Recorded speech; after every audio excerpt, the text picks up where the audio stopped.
Broadcasting live from an increasingly convoluted knot of various IPs smashing into each other, this is Pop Culture Reference, your one-stop reference for all things pop culture. I'm one of your hosts, Seamus Connolly. And I'm your other host, Garrett Strother. And today we are talking about a movie that I never thought would be so exciting to talk about. We're talking Black Adam, the new DC film that came out just yesterday as of the day of recording. And I'm thrilled to get into it with you, man. I'm very excited.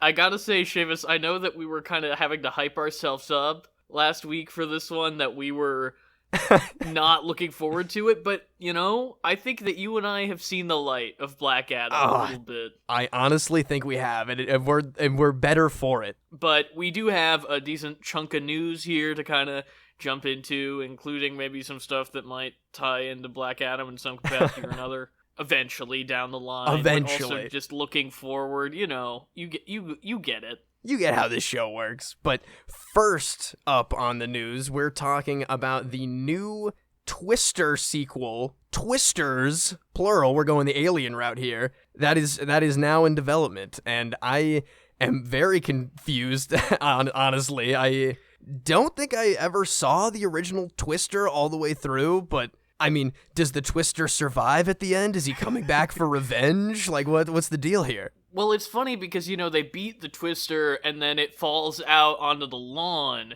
and everybody thinks we're good. And then all of a sudden they look away for a second and they look back and the Twister's just gone. Oh, I remembered it as they throw like a oxygen tank into the mouth of the Twister and then they shoot it with a rifle, but I might be thinking of a different one. You know, maybe that's the offshoot that you're thinking of. The Crispin Glover Twister that has nothing to do with. Of course, that must be it. But I don't really understand what we're doing here. If I'm being honest, I mean, on the one hand, a reboot. This is one of the cases where a reboot makes way more sense to me than a sequel, because any movie called Twister could just be about tornadoes, but they've explicitly said it's going to be Helen Hunt and Bill Paxton's daughter, and they're hoping to bring Helen Hunt back for the movie. And here's the thing, I'm like, Bill Paxton is dead.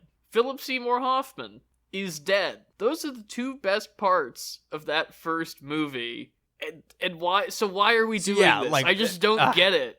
I don't really either. I mean, I'll watch Twister for real with you. Maybe we'll be jazzed about this new sequel. But I mean, I saw it actually weirdly recently. I saw it in the last couple months, but before they announced this, and it's good. It's not that I don't like Twister. It's that I don't understand why we're doing a sequel when we literally can't bring back so many of the characters that are memorable from the first one. Yeah, I don't know. I will watch a trailer for Twisters, I guess. I'll do what I can to maybe get more excited, but in terms of like 90s disaster movies, this isn't the one I'm like itching for more of, you know? That was Independence Day Resurgence. You got what you wanted. Oh God, I'm talking. Give me a volcano. Give me old Tommy Lee Jones back and do another one. He is so old. He'll move so slow, but it'll be great. I want another. Is that the one with Tia Leone, or is that Dante's Peak? I do not know. Wait, it was Dante's Peak was with Sarah Connor, right? And, is it Linda Hamilton? Right. It's Linda Hamilton and Pierce Brosnan, I think. Okay, so then I think Tia Leone is in Volcano. The only people I remember from Volcano are Tommy Lee and Don Cheadle is his man in the chair, which I think he's great in that movie, and that's all I remember. Don Cheadle is great in most movies. He should be in more things. He should be in more, and just like in Volcano, he should have a backwards Kangol hat that I also very much remember because it was the 90s. We are getting too far off topic, but we will revisit yes. this because I think this is the nugget of a good idea, maybe. But speaking of the nugget of a bad idea, I don't know. I'm doing a Harrison Ford impression, but it's just making a face and waving my finger and not saying anything, because Harrison Ford has officially joined the Marvel Cinematic Universe, replacing the late William Hurt as Thunderbolt Ross. He's going to be in the Captain America 4 New World Order. Presumably he will be appearing in Thunderbolts. But, like, I mean, you need an actor with gravitas, I think, especially considering the bigger role that this character is going to be playing going forward. But I cannot even begin to imagine how little Harrison Ford cares about any of this. Oh my god, exactly. There's going to be, and I'm sure he's going to do a wonderful job. He's a great actor, but he will probably put zero effort into steeping himself into the MCU as it stands. He's showing up on set cold.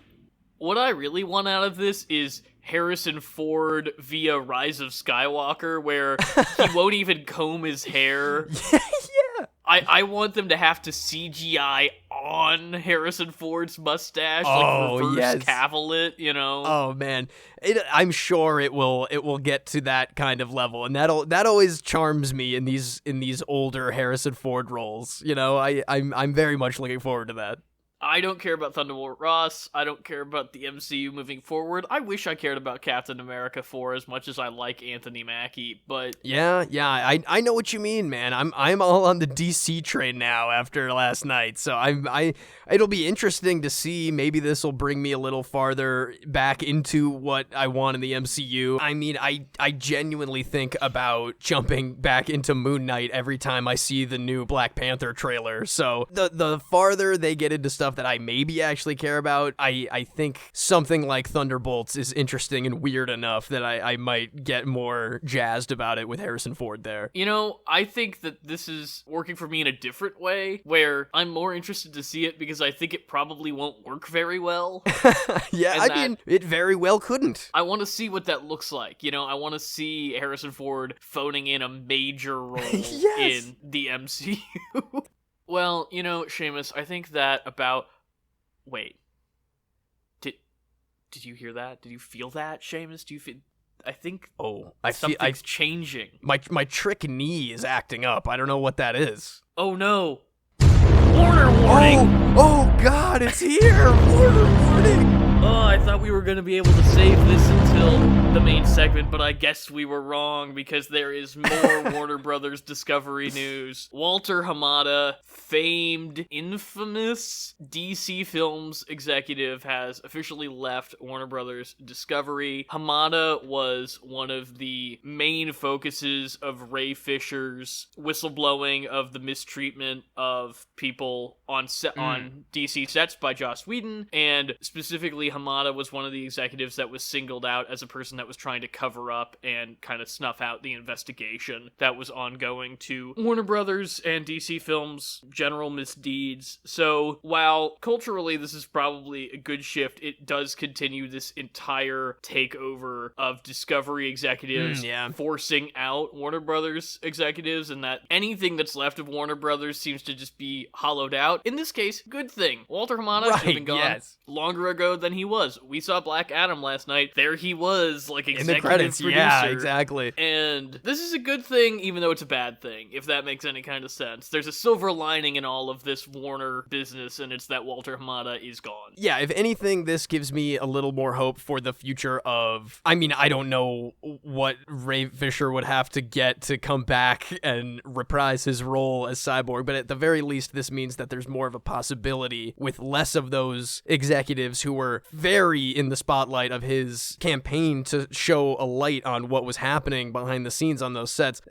I mean, I like Ray Fisher. I liked Cyborg. I would like to see maybe a reprisal of that role. And if this leads to a little bit more of that in a way that we won't have to feel so disgusting seeing Walter Hamada's name and knowing that he very likely had a lot of misdeeds on set and around the production, I think that is ultimately a very good thing. Well, speaking of bringing people back that seem to have been alienated by the machine of Warner Brothers and DC Films, Henry Cavill has signed on to come back in a new Superman movie. I'm very curious about what on earth was said to him to make him enjoy the idea of coming back, because he seems so done with being Superman. I don't know if they promised him like a more classic take on that character that's moving away from the Man of Steel Snyder stuff. I don't know if all of the pre-release Black Adam hype of Dwayne Johnson being like, well, Black Adam and Superman, they can't, there can't be one without the other, even though that relationship is more with Shazam. Right, yeah, exactly. I don't know if that has anything to do with it. I think that they, as stupid as this sounds, and I don't like it, we will be talking about the future of the DC universe when we get into our main segment with Black Adam, and I think we'll probably have more insight as to where Superman could fit into the future of DC then. But yeah, I mean, Henry Cavill is great. I think he's a movie star. Yeah, I mean, definitely. He literally is a movie star, but you know what I mean? I think he's got that movie star it factor. I love him in everything he's in except those stupid Superman movies where he's lifeless and dull. Yes. Because that take on that character is lifeless and dull, and I think that he can really bring something special to that role if he's given the opportunity, and I hope they find a really good, solid director to come in and do this. I think Marielle Heller is a really good choice, who just did A Beautiful Day in the Neighborhood with Tom Hanks, who makes, kindness and compassion so exciting, like their own superpower. I'd like to see her kind of tackle something like this, but also I'd like to see her do movies that aren't, superhero stuff. So yeah, I mean, at the very least, I've always thought that Henry Cavill has been, I mean, he's got the look. He feels a lot like Superman when he's doing Superman stuff, but like you said, it gets so bogged down with how dreary those movies are, and I hope that he kind of gets to redeem his version of this character before he actually does make his exit, and maybe he'll get a little more of a spectacular exit than what we've gotten from him in this franchise so far. I completely agree, and I guess that really is the end of our news segment. So are we ready for the power hierarchy of the DC universe to potentially change depending on what we thought of Black Adam? Yes, I think it's time, Garrett. Let's do it. This week's main segment, we are going deep on the brand new DC film, Black Adam, just released, fresh, hot off the presses. We just saw it in IMAX last night together, and we've kind of been bubbling alone and together with what we thought about this new installment of where DC is going right now. So before we get into spoilers, because I know we have a lot to say specifically. We really do. Oh, we do. What did you think, Garrett, non-spoiler wise, about this movie? Seamus, I know when you and I came out of Black Adam like 20 hours ago, we had a very enthusiastic reaction, and I'm very curious to see where both of us have kind of mellowed and landed to, because I really do, even with the benefit of a new day, believe that Black Adam was a great time. I agree. As crazy as that sounds, as many jokes as we have been making on this show and off of this show, it was a really good time. I agree. Now, and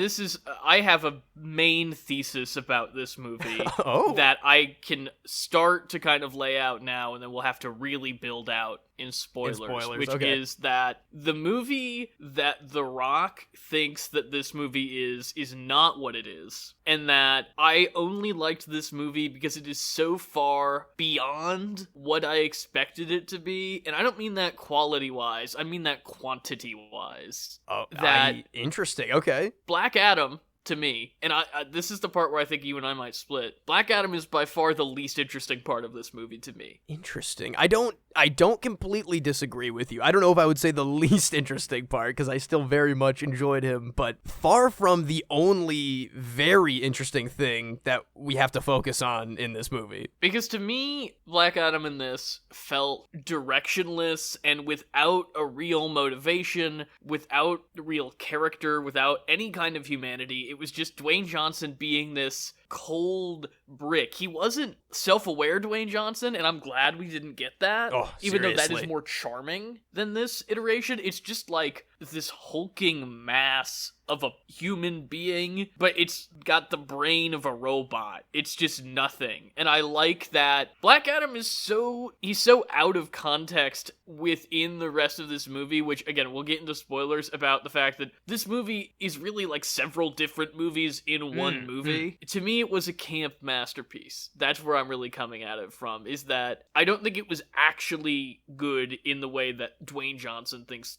this movie is actually good, if that makes sense. Yeah, I think I know what you're saying. There's a few, like, it's almost like Stallone being super over serious about like the Rambo sequels that have nothing to do with the serious stuff beforehand. It's like there's a certain level of respect that you can tell is in there, but it's like, as a viewer, we know we're watching Black Adam, you know, we know what we're doing there for that, but I think I know what you're talking about here. And that is something that I will, of course, have to get a lot more into in spoilers to kind of break down what parts of this movie I thought were interesting and what was going on ultimately overall, because I don't think Dwayne Johnson's performance is self-aware. I think that the movie, however, is definitely self-aware. Oh yeah, definitely. And what did you think of the overall, like, the rest of the cast, without getting into too many spoilers?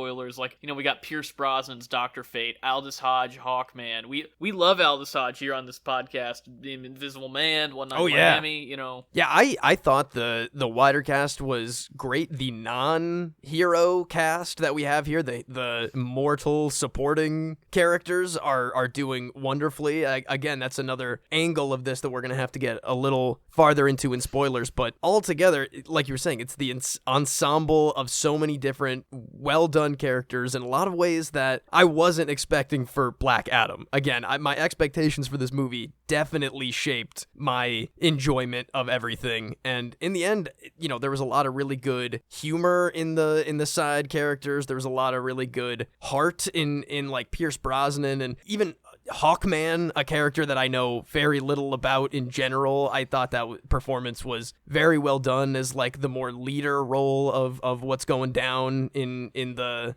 more superhero side of things. I thought it was very enjoyable, and again, even compared to the more stoic performances of Dwayne Johnson, I thought it really well done all around. Yeah, I enjoyed these interpretations of these characters, but I don't really know if I were like a huge Hawkman fan or a huge Dr. Fate fan, who I'm sure exists, because I mean, Hawkman was a pretty significant member of the Justice League, especially when we were growing up. Definitely. Because that like Justice League lineup of, obviously they had the big trio and Aquaman, but it was like Hawkman and Hawkgirl and the Martian Manhunter and the Flash, and, you know, like that was a very specific lineup that I think was really uber popular. So if I were one of those super fans, I don't feel like I would like these interpretations of these characters very much. There's so much going on in this movie that, as characters that have never appeared on the live action screen before in this universe that we have built out here, I do agree that they got a little sidelined compared to what they could have done with a movie that's more focused on them as a team rather than like they are the like side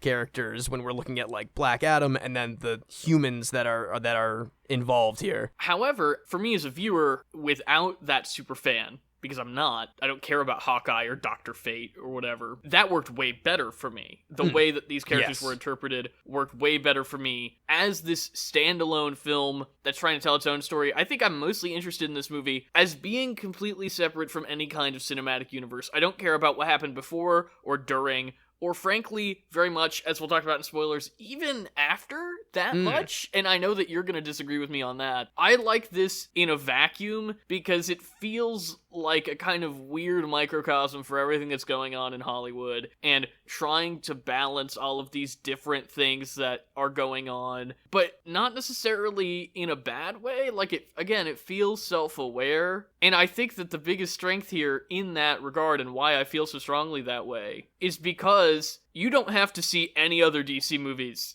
to see this movie. Very true. That it is like a starter DC movie at the tail end of this franchise right now, and it works so well in that vacuum, and that's why I don't necessarily disagree with you entirely. I think maybe the only other movie that I would recommend it would be Shazam, not even necessarily for the major narrative connections, just for the idea of how the magic and the powers are working a little more, and for the fact that Shazam itself seems to be more or less in that same kind of vacuum. You can get caught up and it would help you, but if you just like kind of know what the Justice League is, or you kind of just are aware of what DC comic characters are out there, then that's really all you need. Absolutely. I enjoy Shazam way more in a vacuum than I do in conjunction with anything else. Very similar to this. I don't enjoy Shazam the same way I enjoy this. I think they're very different experiences. Most certainly, I agree with that. But I agree with you that it is similarly walled off, despite the fact that so much of Shazam is predicated on the idea of, like, you know who Batman is, you know who Superman is.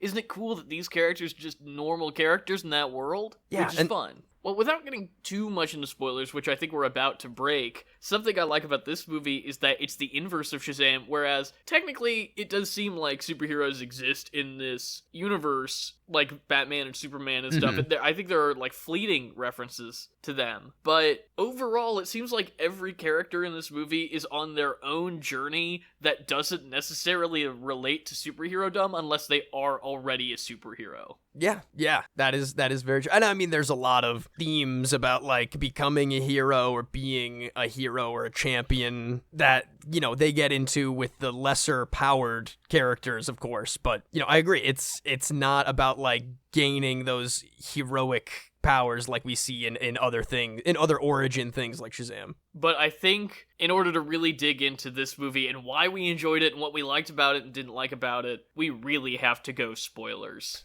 I think we really should. I think this is the official threshold right here. So part 2 of my thesis, Seamus, yes, is that please. The movie, let me break down the movies that I think are in this movie. Because obviously, number 1, the title is Black Adam, and this is a Black Adam movie. But if you really break down what Black Adam's story is in this movie, it doesn't make very much sense, because Black Adam is introduced at the very beginning like he's a supernatural villain from a horror film or an adventure film. Yes. Then, for most of the second act, he does become the main character, doing something resembling a more typical superhero story. And then he is literally taken out of the equation for the majority of the third act before being brought in at the last second. So, and not only being brought in at the last second, but like kind of undoing a lot of that Black Adam work they did towards the end of the second act, too. So very confusing stuff there. So that's one of the movies. Then there's an Indiana Jones-esque archaeological adventure. Yes. There is a parody of an Avengers movie. And I really mean that as a parody. And I want to get into that about the JSA characters, because I think they are more parodies than they are actual versions of those characters. And then there's a weird young adult superhero romance movie going on. Yeah, I know.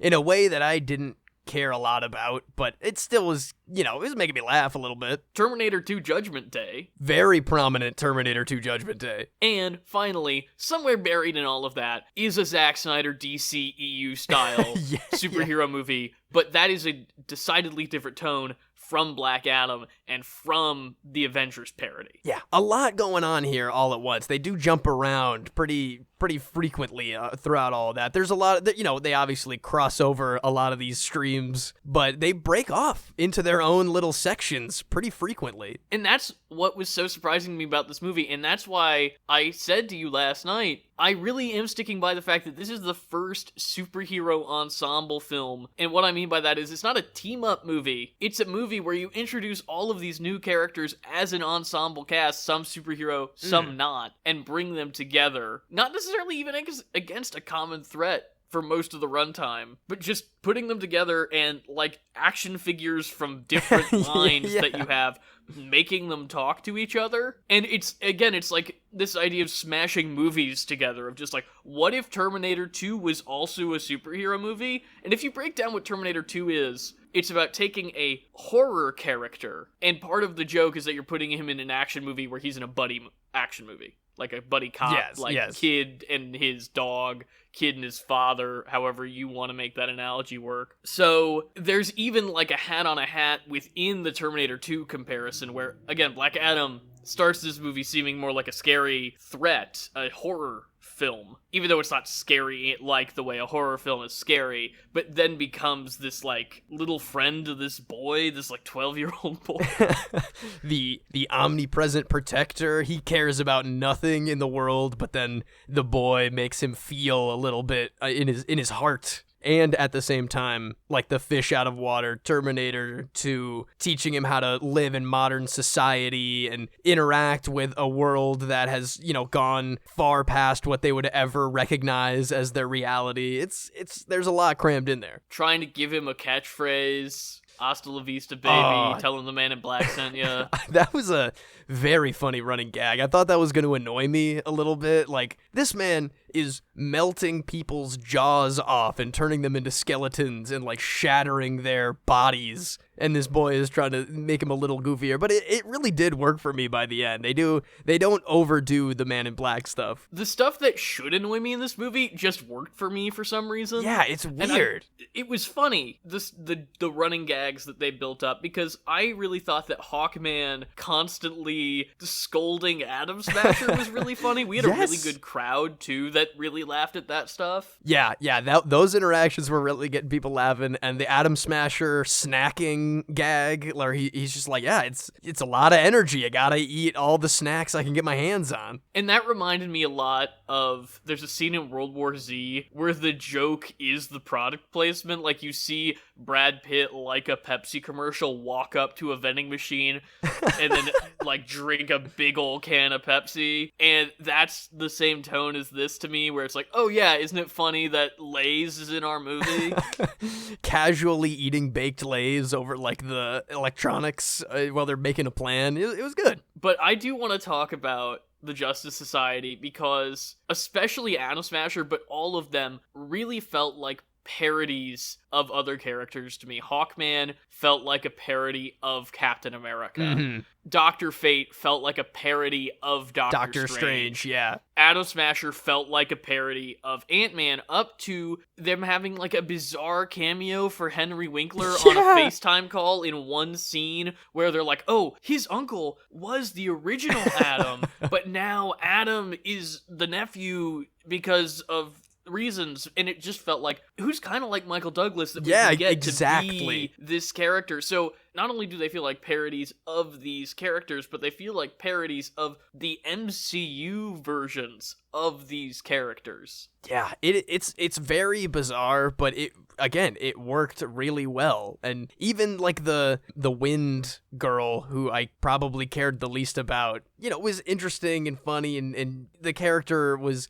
doing enough in there where, even though it was like it was more of like a Storm parody, I guess, it worked in a weirdly unique way for that character that I've never heard of before, whose name I obviously already forgot. She's like Gusty. Yeah. What is her name? No, hold on. Let me pull it up, because it is something. Because that's the only one of the Justice Society that I know familiar with from a comics perspective coming in. Cyclone, Gusty. What am I talking about?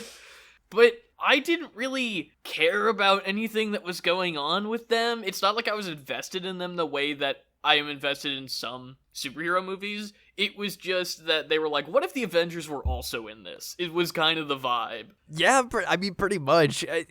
They were more of a vehicle, in my viewing experience, for the analogies for like Western intervention in the Middle East, and like the sense of respect they think they deserve from these people who are obviously kind of being, I mean, they have a battle in their town square, and there's a ton of collateral damage where they're playing it off like, oh, sorry, was that expensive or whatever, and they don't care or whatever. It was very interesting to use them like that, well then still going forward later and making me care a little bit more about the Justice Society, again, having never heard of them before. I like the idea that the superheroes in this movie are political. That is super interesting to me, and not something we see in really anything else, because they try to claim in something like Civil War that that's a political thing, or like Winter Soldier is often talked about as some kind of political thriller. Yeah, and it's like, no, there is a very distinct bad guy in those movies that's manipulating the characters to make you think that it's political. Whereas in this movie, the Justice Society is is transparently promoting the viewpoints, ideologies, and policies of a country, of the United States. Yes. And they are in international countries disrespecting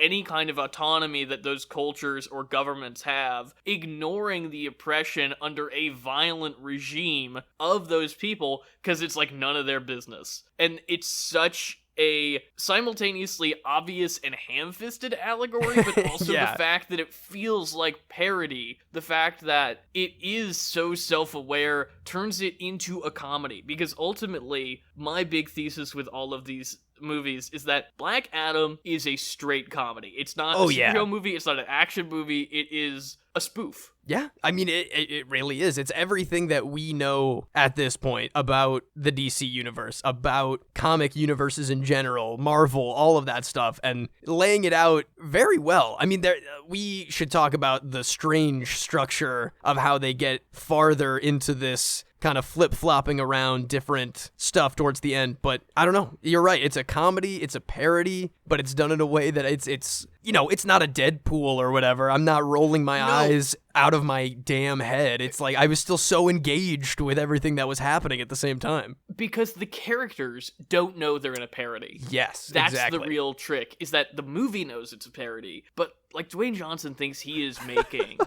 a Superman movie, or not even a Superman movie. He thinks he's just making this hyper serious like his whole wrestling approach to storytelling and who's the strongest and the best. That is what movie he thinks he's in. Yes, exactly. And I'm not saying that all of the actors think that's the movie they're in, but they very much play it like that's the movie they think they're in. Where if all of these characters were super self-aware and wink wink nudge nudge, then it wouldn't be funny. This is a 2-hour version of like the 1-minute clips of the fake movies in The Boys.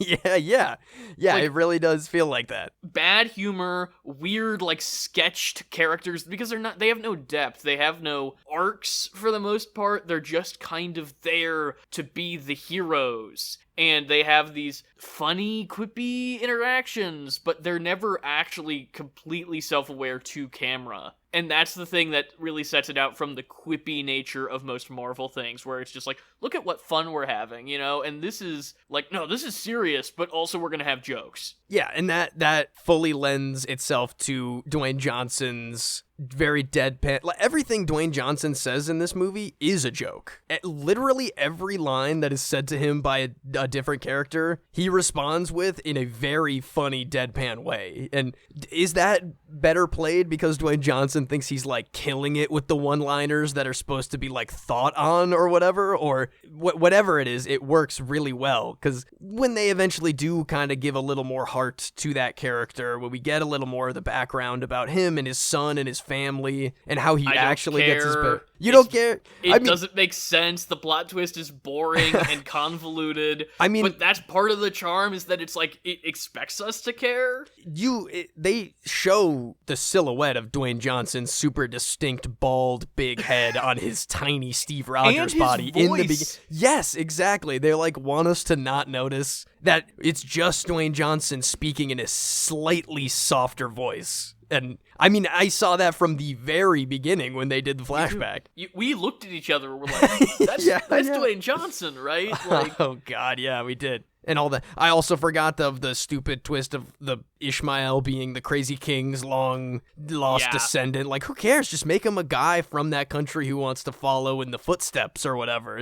I don't necessarily need him to be the ancient descendant of this guy. I mean, that's something that some adventure movies, again, he's part of the Indiana Jones adventure part of this movie, where sometimes they lean into that in certain adventure movies where they're like, my great-great-grandfather, he was the one who originally discovered the Eye of Horus, and I am going to wield its power, you know. But to make him, like, not only the long-lost descendant of this king, but, like, he's suddenly now the legacy nemesis of Black Adam that was ridiculous. Weird. It was really weird. And there was that whole weird part that I didn't entirely understand until I went and read back through the synopsis, that he wanted Black Adam to kill him while he was wearing the crown so that he could be reborn as that weird PS2 cutscene demon. I mean, once they were laying out the whole death is the pathway to life, which I guess is like minutes from when he resurrects or whatever, I was like, oh, all right, I guess that makes sense. They should have played more into the mirrors thing. They do like a mirror thing with Black Adam at the very beginning. And then they're like, oh, mirror the text, like way later. They should have at least sprinkled in a few more breadcrumbs if that's what they were going for. Because the script to this movie is not good. It's entirely about the execution. The actual structure of this movie is a mess. It makes no sense. It has no protagonist. Yeah. The way that the characters interact feels weird and stilted. And again, I want to circle back to the fact that Black Adam is taken out of most of the third act of this movie, and all of a sudden, the Justice Society, that for most of this movie has been, a secondary antagonist or an annoyance or kind of comic relief, they become the leads of the movie at the very end. I really thought they weren't. For a good minute, I thought Black Adam was just gone. I thought he was done in the movie. I did too. I thought it was the end of the movie. I thought it was like... I thought they were going to roll credits with a teaser for the next one while he's in super prison. Because the villain was dead. Black Adam was in his... Like, he was so, so guilt-ridden captured by the damage that he caused, that he surrendered to the JSA. The JSA were going off and doing like, well, guys, another one well done. And if Amanda Waller ever needs to break him out like Austin Powers or Demolition Man, she can do that. And I was like, okay, so I guess this is the end of the movie. Yeah, I thought the tease was going to be the guy's body igniting and like Black Adam's eyes opening in that like back to tank chamber. And that was going to be the roll credits moment. But I guess that would have been more unsatisfying than anything else. But it was just weird that they then take so much time to get him back out of that Project X prison. Weirdly, it would have been less satisfying. It would have technically probably been better writing. Oh, no doubt. Because me, you and Fritz were all sitting there like, all right, here we go. We're rolling up. That was a fun time. We're ready, expecting those credits to roll. Ironically, though, I would not have liked this movie as much if they didn't do the bad writing thing and tack on that extra fourth act, as you've been calling it. Yeah. Because I liked it. I liked the fourth act as it is. There's like a zombie uprising that we get a little dabble of. That was so crazy. See, that I need to include that in my list of things that this movie is. That there's another movie in this movie. It's like a Jason and the Argonauts movie. Yeah. Oh my god. Yeah.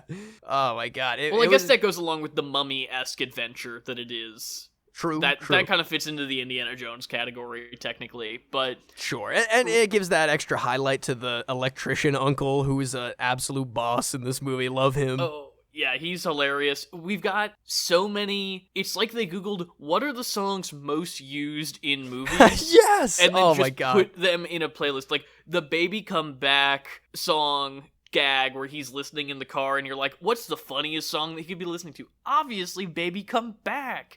And it's like, what's the most badass song that Black Adam could kill a bunch of soldiers to? Obviously, Paint It Black. My it's God. just, what would be funny to have Black Adam, play over a standoff in the middle of the town square? Obviously, The Trio by Ennio Morricone from The Good, the Bad, and the Ugly.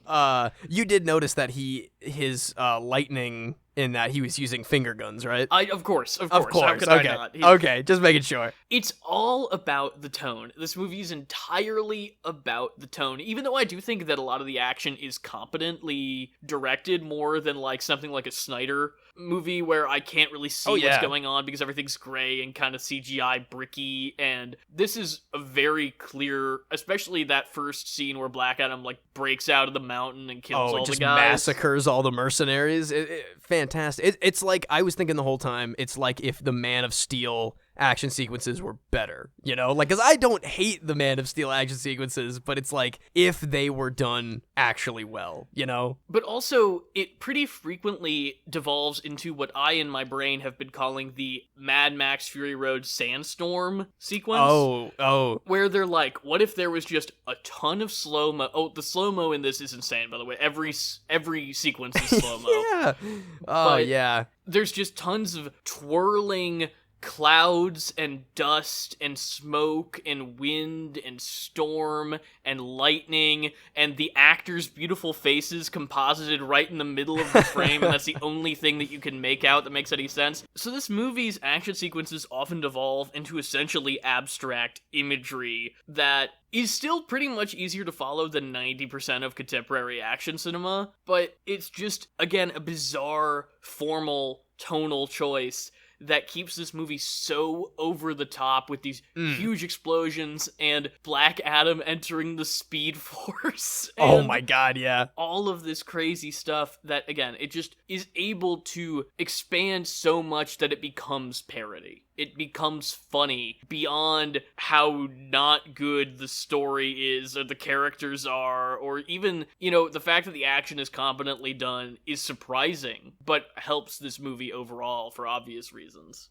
Oh, absolutely. I think it's... I always try to put the entertainment factor above everything that I can in a movie. Obviously, there's sometimes that just can't possibly trump the problems that a movie has, but the entertainment factor for this movie, regardless of all of the other messy parts of it, is like at 100%. It is pure entertainment. You know that recently I've very much tried to start viewing, especially this is something I think I developed over the course of my college career, was willing myself to not look at films as stories, but that each film is its own experience, that it's something that you're just supposed to let impact you. And sometimes that is that the story is telling you, it wants you to engage with the characters and the themes and all of that stuff, but I think especially that we went to such an experimental film program that I've really become taken with movies that tell you those things aren't important, and let's just kind of lay out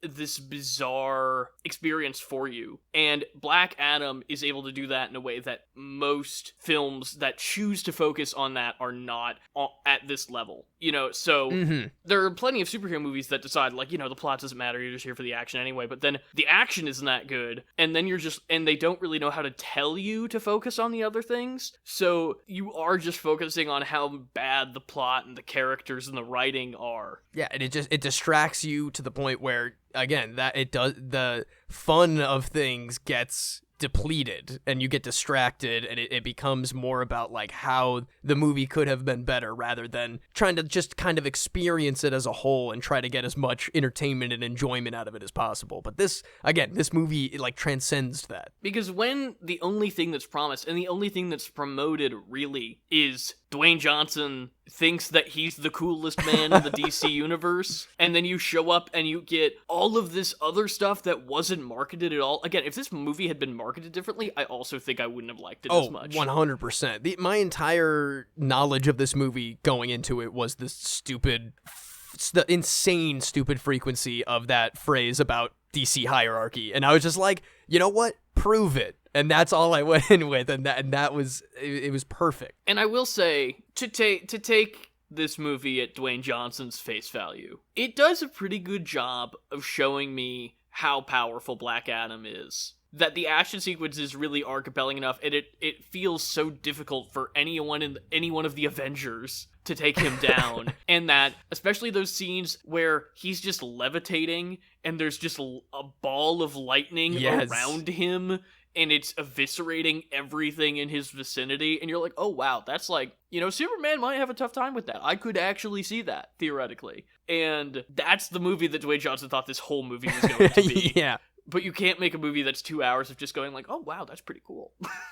Well, so tell me, Seamus, Superman shows up in the post-credit scene of this movie. Not Shazam style. He straight up is there, which was the craziest thing of all time. Henry Cavill, fresh off of his announcement that he is doing more work with the DC, he shows up to kind of maybe set up a face-off with Black Adam. I have a hot take, Seamus. What do you got? I read this morning that originally Henry Cavill had not yet agreed to come back when they shot that scene. Whoa, really? And so, for a split second before Superman comes out of the smoke, and all you see is the like suit and his face is still in shadow. The silhouette. Apparently that was going to be the whole scene if Henry Cavill had not agreed to come back. Wow. And God, I wish it were. Because that would be the perfect cherry on the top of this almost entirely isolated, bizarre, camp misfire of a film. Because again, that is playing into the movie that The Rock thinks this is. I don't want it to be that. I don't want to see Black Adam fight Superman. I don't care about Black Adam.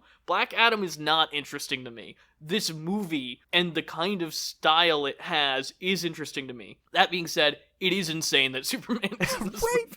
I am going to disagree with you and say that I am really wanting to see Black Adam fight Superman. I would love to see how that showdown would go down, because I'm not sure that Superman would be able to take him on, if I'm being honest. I know that, I don't know if you agree with that, but if Black Adam is going to be as stubborn as he was with the Justice Society, I don't know if they're going to be buddy-buddy on the other side of that conversation. And I think after I know you didn't watch BVS all the way through, but like, he has trouble with Batman. Why would he have less trouble with Black Adam? He's so powerful. And that's what I'm going to say about it, is that I think the Man of Steel verse, the Snyderverse, has done a really bad job at showcasing how powerful Superman can be. Based on the older films, based on the comics, based on the cartoons, Superman is always way more powerful than the way he's portrayed in the Man of Steel movies. And I think that was a very deliberate choice in Man of Steel that became progressively sillier as these movies expanded, inflated in scale, and they tried to build out the Justice League, and they tried to build out, like, Martian Manhunter. Why is he in this universe?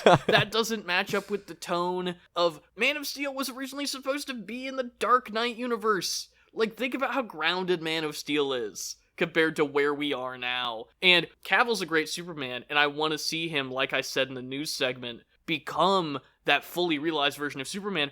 But I do agree with you that Black Adam does a way better job at establishing how powerful Black Adam is in a really cool, visceral way that Superman just has not gotten that treatment in the last 20 years. Well, I mean, maybe this is finally our way of kind of getting to that prime Superman, He's never, in my opinion, had an enemy to fight in these movies so powerful that I guess he gets his ass kicked all the time by the enemies he has. But again, because they're bad at telling the story, it's not because it actually is a villain or a adversary that is powerful enough to best him. But now we have him with Black Adam in a way where if they write it correctly, they could show the power, finally, the fruition of all of these movies where he's kind of lame. And if he can, I'm not expecting him to like kill Black Adam or Black Adam to kill him or whatever in this fight they're gonna have at some point, but it would be able to kind of show us that might that we've been missing with all of these movies. A little bit more prime Superman in a way that,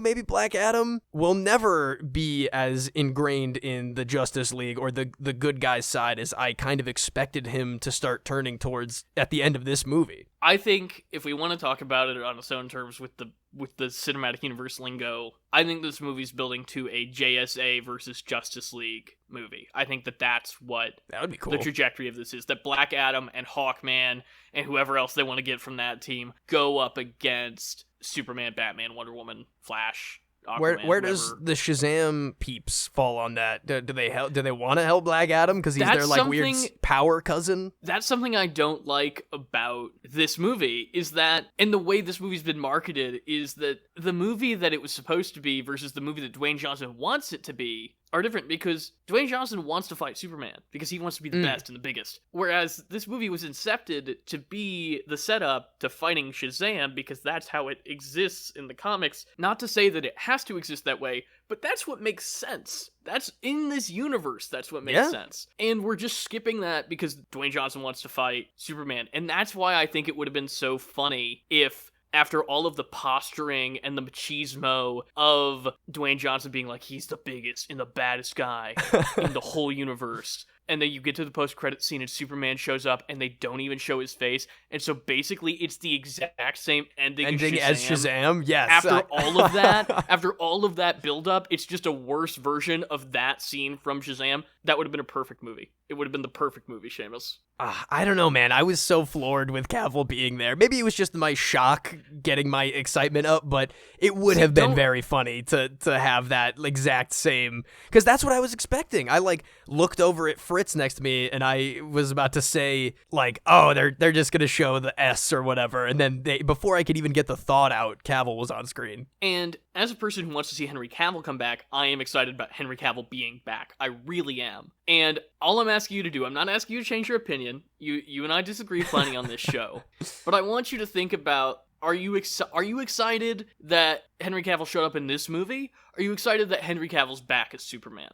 The second one, honestly. It's that I took that end credit scene as that powerhouse official announcement, more or less. That's probably why I was so taken aback. Because I you'd heard the rumors or whatever, and that there's obviously the official announcement now, but at the time I was like, they're not gonna pull the trigger on this, and then it just hit me in the face so swiftly that I don't know, it painted that moment in such a fun light to me. Well, I do understand that completely, and I think that that's the scene in this movie that I understand the most as a cinematic universe film, and that's the one that I definitely enjoyed the most as a cinematic universe film. But then if I take that scene on its own merit, then I'm unable to kind of enjoy the rest of the movie the same way. For me personally, as a viewer, I don't think I can reconcile those two things, and maybe that's immaturity on my part. And again, I'm not saying that you and I shouldn't disagree on that. You know what I'm saying? Yeah, of course. Like you said, we disagree plenty, and I'm sure my opinions will evolve after one single day of thinking about this movie, probably. You know, I need more time to process it. I'm probably going to see it again, and that is going to be a wildly different experience to take away that surprise that everything that happens. I'll be able to kind of sink more into the movie itself, probably. I think you and I should regroup on Black Adam sometime. I really think yes. This is a film, ironically, somehow, that we will continue to revisit and recontextualize and think about as some kind of piece of meta-narrative about the state of superhero movies right now and the state of action movies right now, and I can't believe that I think that Black Adam's kind of art. It's a cult classic, I think, in the making. I think so, dude. I was so ready for this to be a Morbius situation, and it's so much more than that, and it makes me really happy. Well, we're going to shift gears a lot, going to, we're going to talk a little bit about the breakdown of Black Adam's actual origins, and I almost think that that's kind of a fitting place for him to start versus where he ends, because it's kind of the summation of the whole trajectory of this movie, I think. And let's get into our pop culture reference where we can talk about Captain Marvel and Shazam and Black Adam and how all of that ties together for us, I think. Yeah, let's do it. Today's pop culture reference is the history of Captain Marvel and or Shazam, depending on your legal preferences. In 1939, just after the dawn of superhero comics, Fawcett Comics debuted a new superhero, a 12-year-old boy named Billy Batson who could turn into a strong, flying adult superhero just by saying the word Shazam.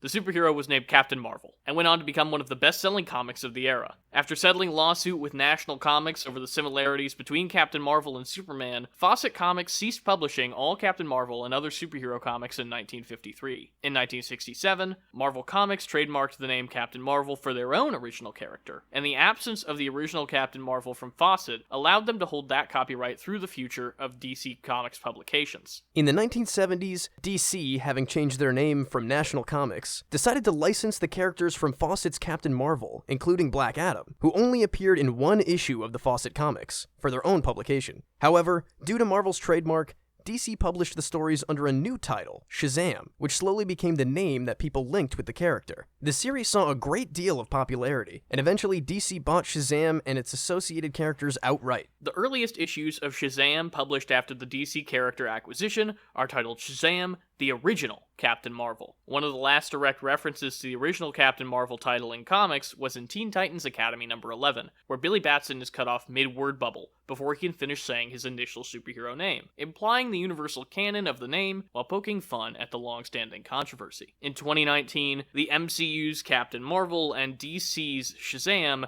came out in theaters mere months apart, and the latter featured a running gag where the two main characters struggle to find a fitting name for the new hero. Something that I discovered while we were researching this pop culture reference, Seamus, is the fact that Black Adam, when he was acquired by DC, was a one-off issue character that was only in the first comic Shazam appeared in back in 1939, and then DC was able to milk all of this insane lore and huge storylines out of that one issue character. And I think, given a large part of our conversation that we just had about Black Adam, that's a really fitting origin for that character to be featured in film that so wholly has commentary on the state of superheroes in the DC universe as a whole. I think that's really funny, the kind of innocuous beginnings of that character. Yeah, that is very interesting. I will say that one-off character, that is something that I will definitely think about as they stretch more and more lore from the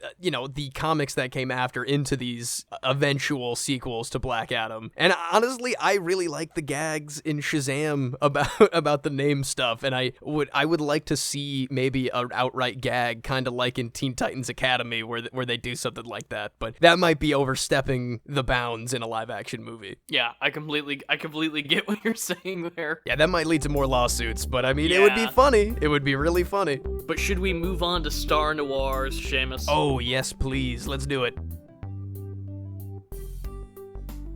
Now it's time for Star Noirs, our weekly breakdown of the Andor series on Disney+. This week, we are covering episode 7, The Announcement. And man, oh boy, we got another banger this week, I think. I think this is somehow my favorite episode of the show, and that's kind of insane given how satisfying last week was and how many twists and turns it had. But for this episode, which was mostly just people talking in rooms, pretty impressive feat. I mean, this is definitely the best written episode of this show, and really showcasing how much better this is than any Disney Plus television content that's come out, Star Wars or not. Every week that gets more solidified, basically. And you're not wrong. This was basically all talking. You know, we got...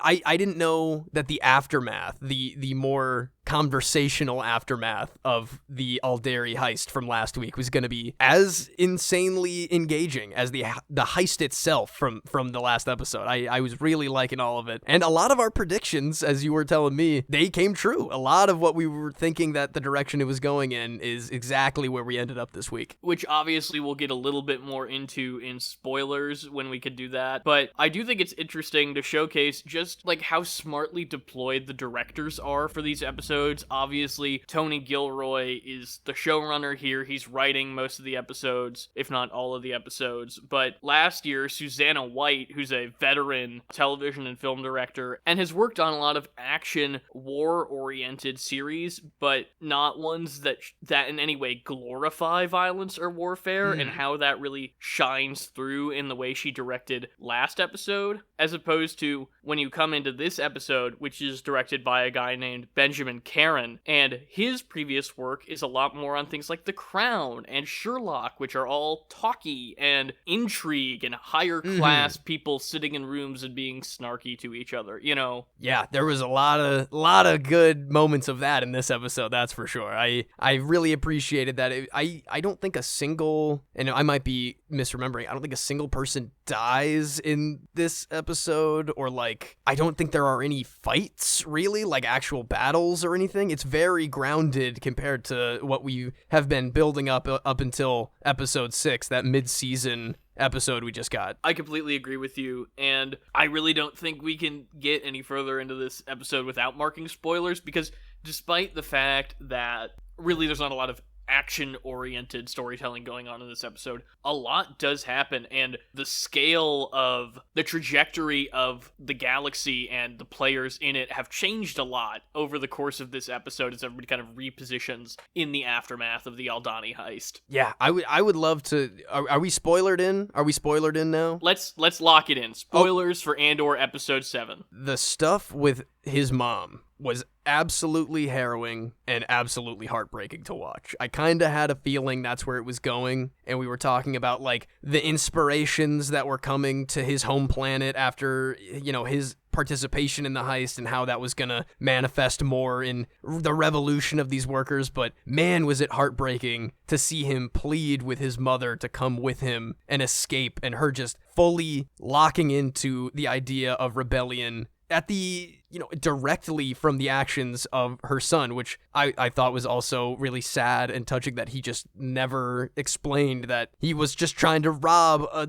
place. He didn't want to spark anything that he wouldn't be able to get out of, and now he's just caught up in it all, and it's so good. It really is simultaneously something that you and I had already talked about potentially being part of it, but so much more emotionally impactful and engaging than what I imagined that conversation to be like. And just the stark reality of, because things have changed, you must go, and I cannot go with you, and we will never see each other again. Oh. That is the emotional crux of that scene, and what makes it so much more powerful than just like, I didn't mean to, you know, accidentally spark a rebellion, Ma.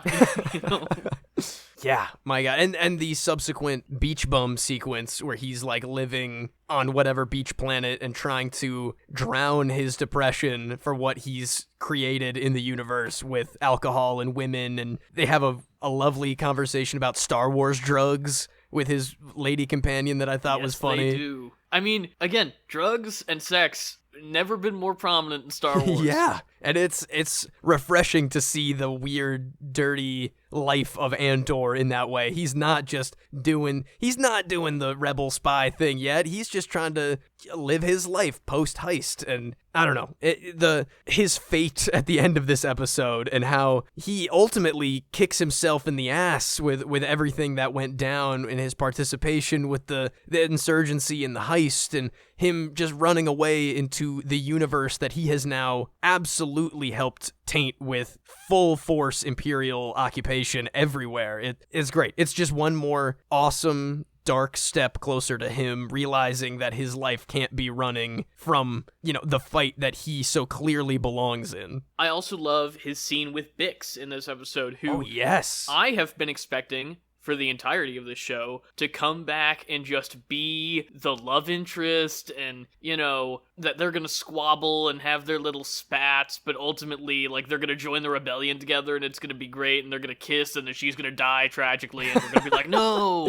That's exactly what's gonna happen, maybe. But that's the thing, it's not to say that that's not going to happen, but honestly, I love the incredibly adult idea of these two people who once meant something to each other, who have impacted each other's lives in, you know, incalculable ways, that are just going to kind of hostily, if mutually, part ways for seemingly the rest of their lives. Now, that's not to say that Bix isn't going to come back in some capacity later this season or even next season, but if this is the end of Andor and Bix, I think it's a really jarringly adult way for Star Wars to resolve that relationship.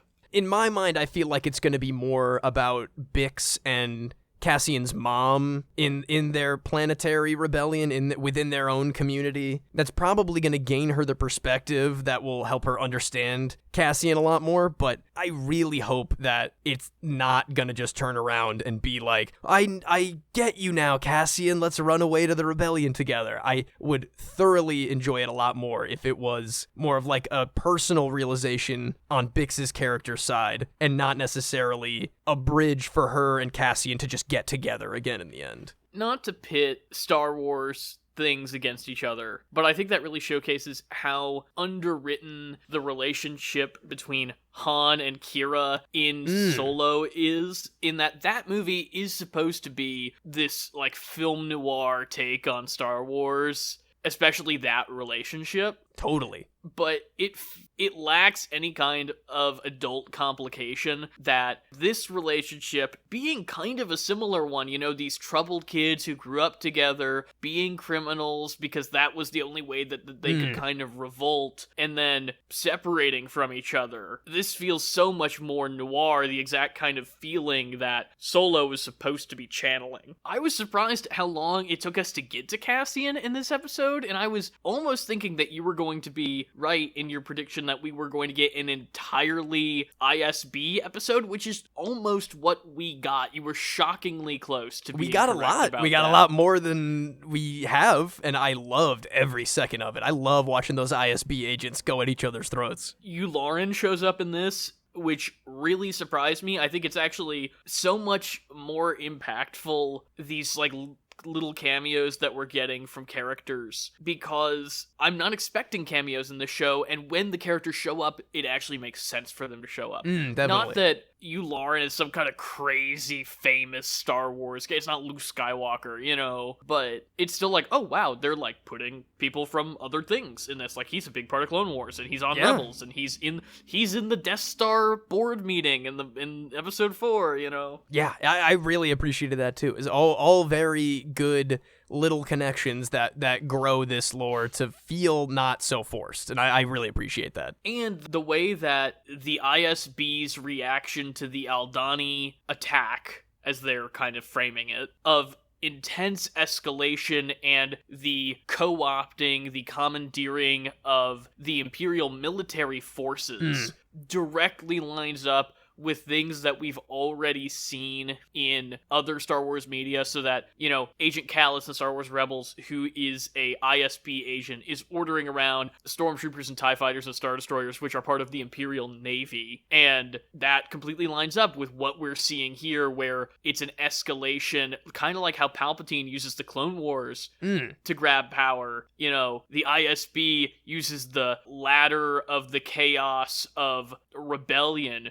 to take over the power from those other parts of the Empire. Yeah, it's very cool and very intimidating to see that kind of stuff play out in that way. And then at the same time seeing like this scene between Luthen and Mon Mothma in his shop again, of like, there's no turning back. We couldn't wait any longer. It's good that the Emperor is like cracking down, because that means that this is the catalyst that's going to bring all of the unsure people onto our side. I thought that was, it's awesome to see both sides of that little shadow war that they're both waging on each other, that either side barely even knows about the real intentions of the other. And it's so perfect for this espionage storyline to keep that intense level of secrecy throughout all of these different branches, or even at the party with Mon Mothma and her boy, and that intense secrecy, the whispering, her telling him to keep smiling as they're waltzing through this Imperial party, talking about the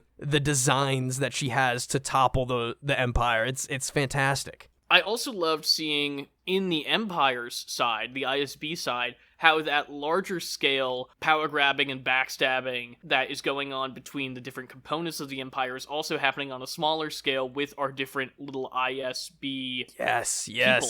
Like our little operators, our lieutenants, and that's a really cool thing to see the Empire rewarding that bad behavior, because that's what keeps people submissive and in chaos and unable to, you know, just like the Sith like to keep their apprentices kind of at bay and on their feet. It all trickles down through the evilness of the Empire. Oh man, I want more ISB again. It's getting so spicy in that little circle table that they got working in there. The personal rivalries are just absolutely firing on all cylinders. It's gonna crumble so much ISB work. I can't wait. Also, just to quickly shout out, we get a little more soul-crushing office work Cyril in this episode. That's what I was about to bring up. I was so happy to see him come back. He is. I don't know what's gonna happen with him. he's stuck in this office job. He clearly is gonna get like he's gonna snap, and I just don't know which way he's gonna snap, and I'm so excited to see. I'm also curious if all of this data farming, data work that our people in the ISB are doing might somehow come across his desk, because he seems to be doing some kind of processing of data. I don't know exactly what it is, and I should probably watch the episode again to more closely pay attention to what his job is going to be.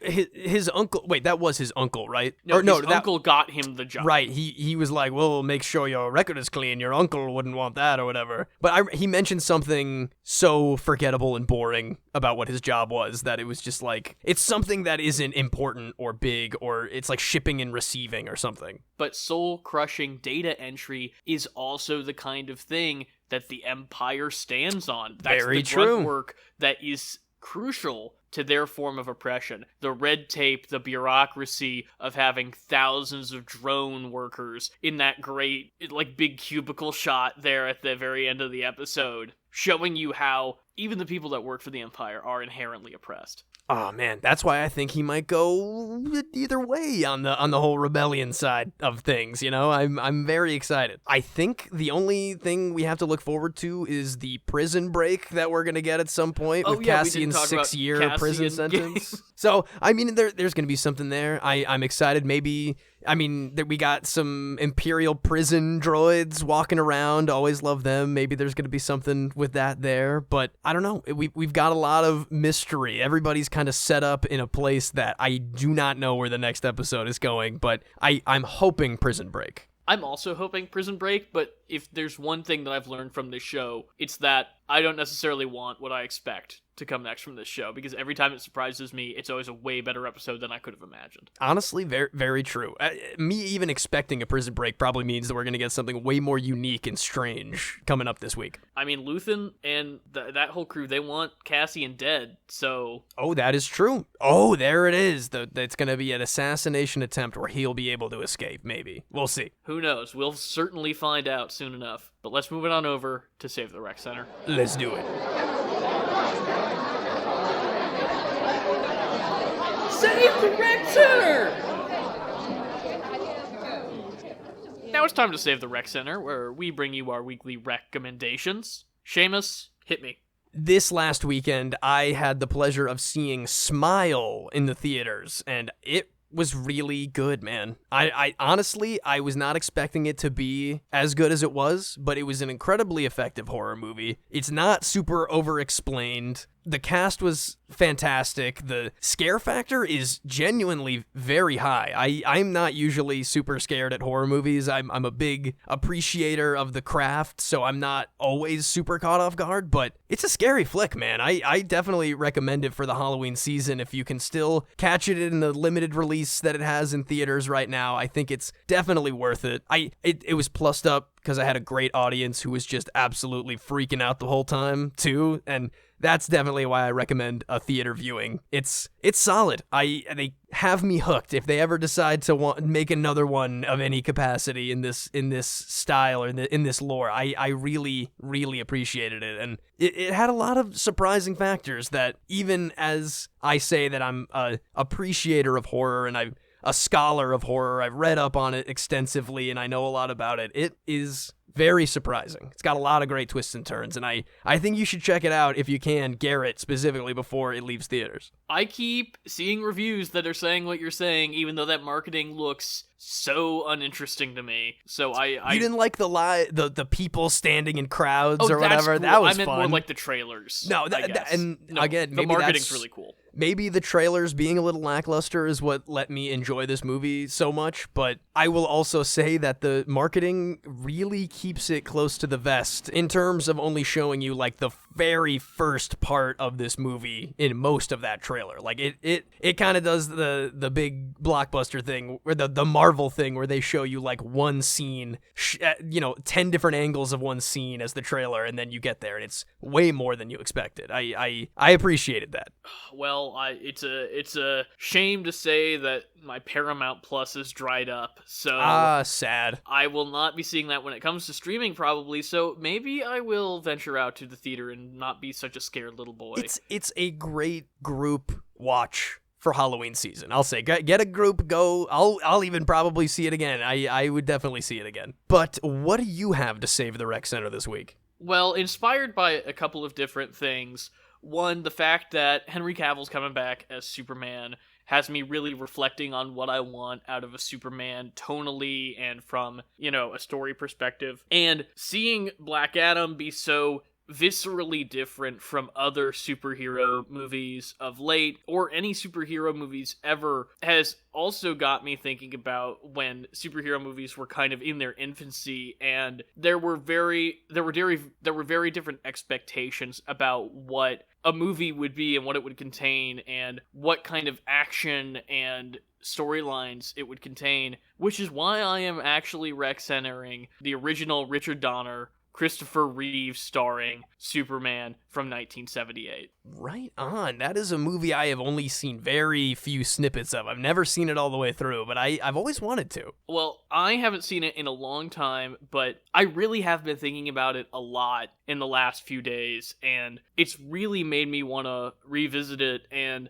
it's such an iconic film with such interesting iconography, even if it is a little dated. I think it simultaneously is such a trendsetter for what's to come, but also is so of its time that it's really charming. And I think the pure wonder of, you'll believe a man can fly, and that's the selling point, is you'll believe a man can fly. It's before we could do anything on screen, and so the small wonders of superherodom are really protected and celebrated in the Donner films, and I think that Superman is just such a moving example of what makes superhero movies special and what makes the character of Superman special. Yeah, that is a moment of pure, untainted superhero cinema that I would be very fascinated to take a dip into. Well, that wraps us up for this week's episode of Pop Culture Reference. If you want to tell us how wrong we were about Black Adam, either that it was better than we said it was, or that it was a useless piece of crap, either way, good with us. Tell us by reaching out to us at PCR_podcast on Twitter, Instagram, and TikTok. Find us and email us at popculturereferencepod@gmail.com. Any kind of platform engagement that you can give us really helps the show out, whether that's leaving a comment, subscribing, giving a like, hitting that bell icon, joining the notification squad, all that good stuff.